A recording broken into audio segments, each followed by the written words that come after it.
రాజకీయ కారణాలతోనే రషీద్ హత్య జరిగిందంటున్నారు కుటుంబ సభ్యులు. పోలీసులు కేసును తప్పుదోవ పట్టిస్తున్నారని ఆగ్రహం వ్యక్తం చేస్తున్నారు.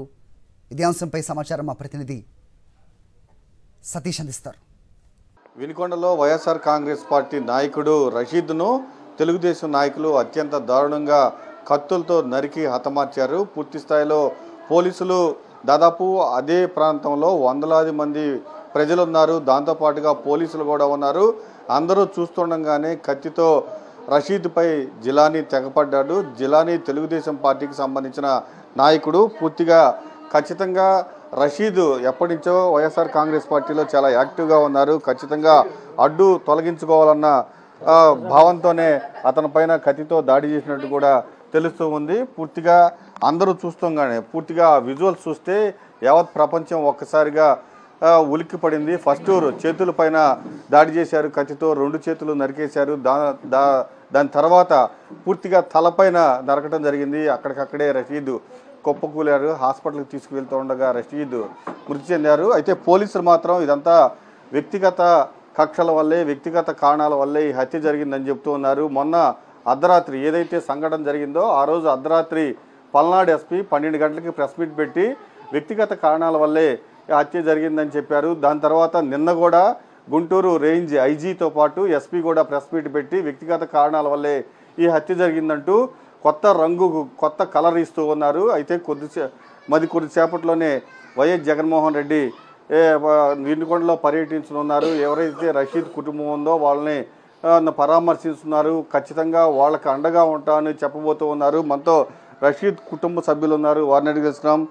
ఏమా వ్యక్తిగత కారణాలే అని నిన్న కూడా పోలీసులు చెప్తున్నారు, మీరు ఏమంటారు? ఒట్టి అబద్ధమయ్యా. అసలు ఆయన ఎవరో మేమెవరో అసలు సంబంధమే లేదు. అసలు ఆడు ముఖమే మేము ఎరగము. ఆయన అక్కడ షమీం ఖాన్ కాడ ఉండే కుర్రాడు. ఆయన పార్టీలో ఉంటాడయ్యా, వైసీపీలో ఉంటాడని ఆ కక్షతో అలా చేశారు. కానీ వ్యక్తిగత కక్షలు లేవు. ఇంత ఊరుంది, ఇంత బజారుండి కనుక్కోండి. ఎప్పుడన్నా మేము వెళ్ళామేమో బయటికి, మా పిల్లాడు వాళ్ళనన్నా ఎప్పుడన్నా కతిలిచ్చాడేమో, పలకరిచ్చాడేమో. ఒట్టి అబద్ధం. పోలీస్ నీళ్ళని కూడా కొన్నారు వాళ్ళ ప్రభుత్వంగా. అంతా జరుగుతున్నా ప్రభలు పెట్టి చేస్తున్నాడు కానీ ఆపలేదుగా. ఓట్లకైతే అడగటానికి వచ్చాడు మా దగ్గరికి. నీ తప్పు లేనప్పుడు నేను శిక్ష వేయిస్తానమ్మా, మాకు భరోసా ఇవ్వాలిగా. ఆయన వచ్చి ఏమన్నా వచ్చాడా? ఏం వద్దు, నా బిడ్డకి ఎట్టా చేశారో వాడికి అట్టా చెయ్యాలి, నాకు అదే న్యాయము. టీడీపీ గుండా పోయిన అదే రోజు ఒక అబ్బాయి గొంతు కోసాడు. ఆ కేసులో ఉన్నాడు. ఒక అబ్బాయి గొంతు కోసాడు. 2-3 కేసులు ఉన్నాయంట ఆ స్టేషన్లో. చూడండి, అంత కనికరం లేకుండా ఎట్టా చేస్తారయ్యా.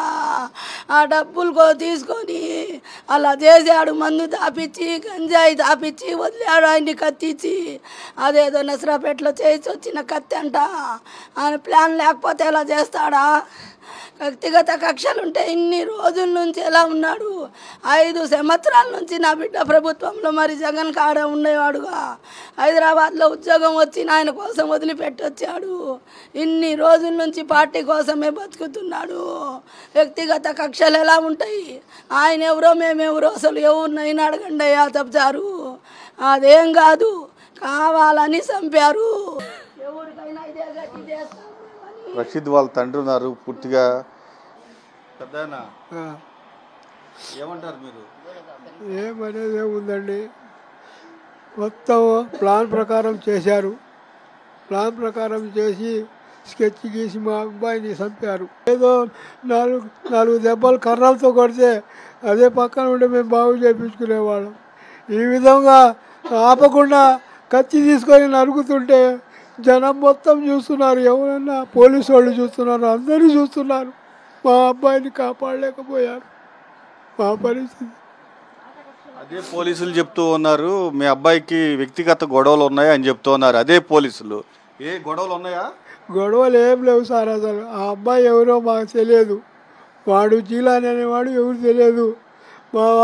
మా వాడికి అసలు వాడి ముఖమే తెలియదు. మాకు కూడా అసలు తెలియదు. వాడు ఎక్కడి నుంచి వచ్చాడో ఏందో. చిలకలూరిపేట అంట వాడిది. వాడు గంజాయి ఈ ఊళ్ళో ఉంటున్నాడు. గంజాయి అని తాగుతాడు, రౌడీజం చేస్తూ ఉంటాడు. చేసి తినేవాడు. పిచ్చర్ని గొంతు కోసాడు. ఎక్కడ డబ్బులు ఇస్తే అక్కడ తిని వచ్చేవాడు. వాడు అలాంటి వాడిని డబ్బులు ఇచ్చి పంపించారు. అలాంటి ఆయన్ని అయితే చెయ్యగలడు. ఎంతకైనా మనిషి గంజాయి తాగుతాడని వాడిని చూసి వాడి దగ్గర ఉంటాడుగా, అందుకని వాడిని ఎంచుకొని ఈ పని చేయించారు నా బిడ్డని. అది నాకు న్యాయం కావాలి, నా బిడ్డకు న్యాయం జరగాలి. నిన్న అంతమంది పోలీసులు వచ్చారు, ఎవరి కోసం కాపలాకు వచ్చారు? చచ్చిపోయినాక ఎవరి కోసం హాస్పిటల్ కాపలాకు వచ్చారు? దౌర్జన్యం చేసి మేమందరు పోతే నెట్టి కొడుతున్నారు. ఇదేనా న్యాయము? ఇదేనా ఆయన గెలిచినందుకు బహుమతి? ఆయన గెలిపించినందుకు ఇదేనా బహుమతి? ఆయనకు బిడ్డలు ఉన్నారు, పెళ్ళాముంది, అందరికీ పిల్లలు ఉన్నారయ్యా. నేను ఏడ్చినట్టు ఎవరు ఏడకూడదు. వాడికి మాత్రం శిక్ష పడాలి, నాకు న్యాయం జరగాలి. ఎవరైతే రషీద్ ఉన్నారో రషీద్ కుటుంబ సభ్యులైతే ఒకటే చెప్తున్నారు, ఖచ్చితంగా ఇది పొలిటికల్ గొడవే. వైఎస్ఆర్ కాంగ్రెస్ పార్టీలో రషీద్ చాలా యాక్టివ్గా ఉన్నారు కాబట్టే తెలుగుదేశం నాయకులు అత్యంత కిరాతకంగా దారుణంగా హత్య చేశారు. ఖచ్చితంగా పోలీసులు కూడా ఇది వ్యక్తిగత కారణాలతో జరిగిన గొడవ అంటూ ఈ కేసును పక్కదోవ పట్టిస్తున్నారు. ఖచ్చితంగా ఎవరైతే ఈ దాడికి పాల్పడ్డాడో హంతకుడు జిలానీని ఖచ్చితంగా కఠిన శిక్షలు వేయాలి, ఖచ్చితంగా అతన్ని కూడా కఠినంగా శిక్షించాలని కూడా డిమాండ్ చేస్తున్నారు. కానీ ఇది ఖచ్చితంగా పొలిటికల్ గొడవే, పోలీసులు కావాలనే దీన్ని డైవర్ట్ చేస్తున్నారని కూడా మండిపడుతూ ఉన్నారు. కెమెరామెన్ భాషతో అశోక్, సాక్షి టీవీ, వినుకొండ.